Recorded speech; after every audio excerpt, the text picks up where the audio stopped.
This is OwlUp, where learning happens in minutes, not hours. For a deeper journey, explore all our courses at owlup.co. Now, let's dive in.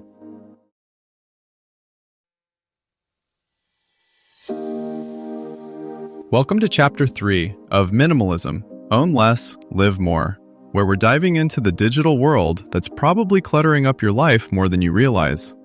Today we're figuring out where all that tech mess is actually coming from. Spoiler alert, it's everywhere. So you can start taking back control of your screens. Let's get into it. The average office worker checks email about 70 times a day, yet most can't remember a single message that truly mattered. You're walking to lunch, standing in line, brushing your teeth, and your phone wins every stare. If your tech feels endless, this episode is your reset button. Your devices probably aren't too much because of one big problem, but because of 1,000 tiny ones. Half-finished folders, mystery screenshots, apps you don't remember installing, tabs breeding like fruit flies. None of these feel serious in isolation, yet together they create a constant, low-grade mental buzz. Research on digital hoarding shows that simply having piles of unused files can raise stress, even when you're not actively looking at them.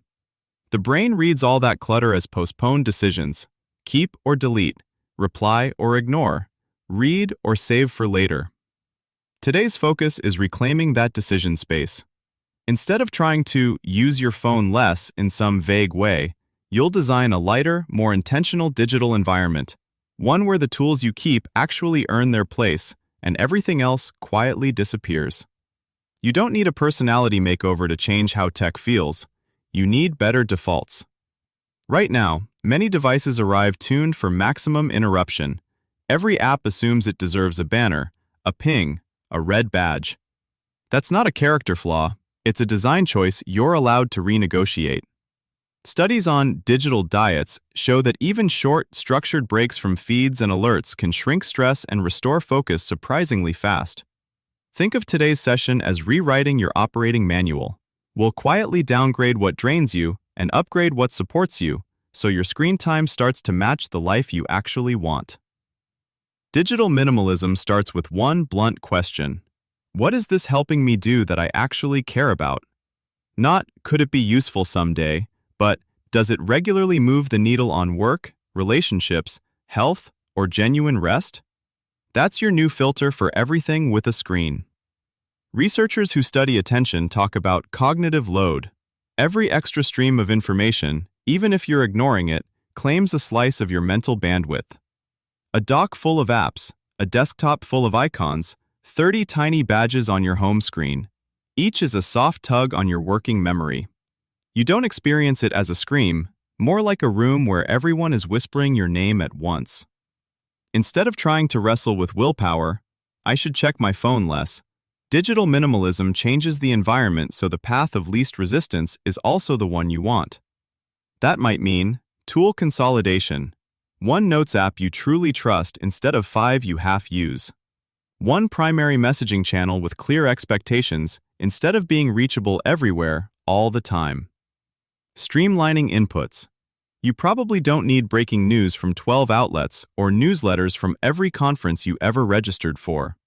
Curate a tiny set of high-signal sources and let the rest go. Time-bounded usage. Research on attention residue shows that when you glance at a different task, like a social feed, part of your mind stays stuck there. Setting specific windows for email, messaging, or scrolling protects long, uninterrupted stretches for deep work or real rest. A single notification rule change can cascade. If email only refreshes when you open it, you stop living in reactive mode. If only humans, not algorithms, are allowed to interrupt you, calls, calendar alerts, chosen chats, you suddenly experience pockets of quiet that used to be carved up into 30-second slices. Think of an elite runner editing their training plan. They don't add random workouts just because they're available.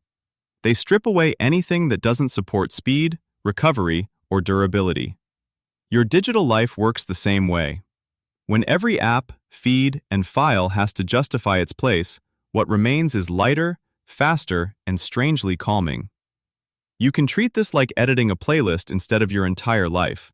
Start by choosing one arena where friction shows up daily, maybe your photo gallery, your notes, or your browser. If photos feel overwhelming, for example, your minimalist rule might be, keep only shots you'd be happy to see in a small printed album. That gives you a clear yes-no filter as you swipe, instead of agonizing over every blurry sunset. Or try it with tabs. Declare a 3-tab maximum for 1 week. When you open a new one, something else has to close. You'll notice quickly which sites actually deserve a permanent place and which were just reflex clicks.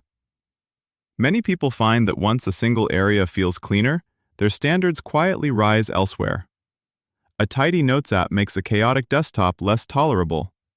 A calm home screen makes noisy group chats easier to mute.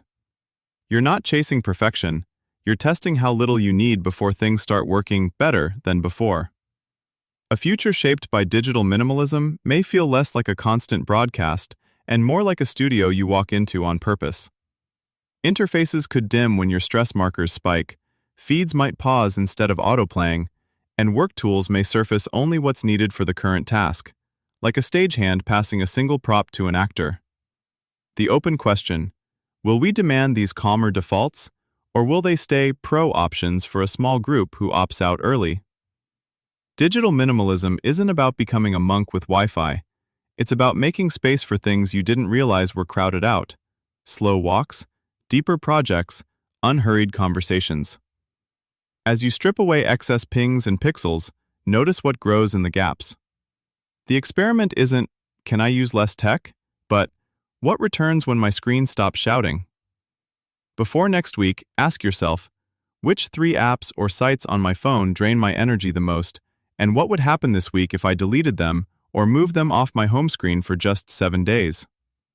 If I limited my online time to 2 intentional blocks per day, for example, 30 minutes at lunch and 30 minutes at night, what would I choose to do during those windows, and what would I finally have time for in the spaces I free up? Tonight, when I plug in my devices, where could I physically put my phone? A drawer? Another room? A bag? So it's out of reach. And what's one offline activity I'll do instead during that time? This was OwlUp, your daily step forward. To keep learning with structured courses and more insights, go to owlup.co. Until tomorrow!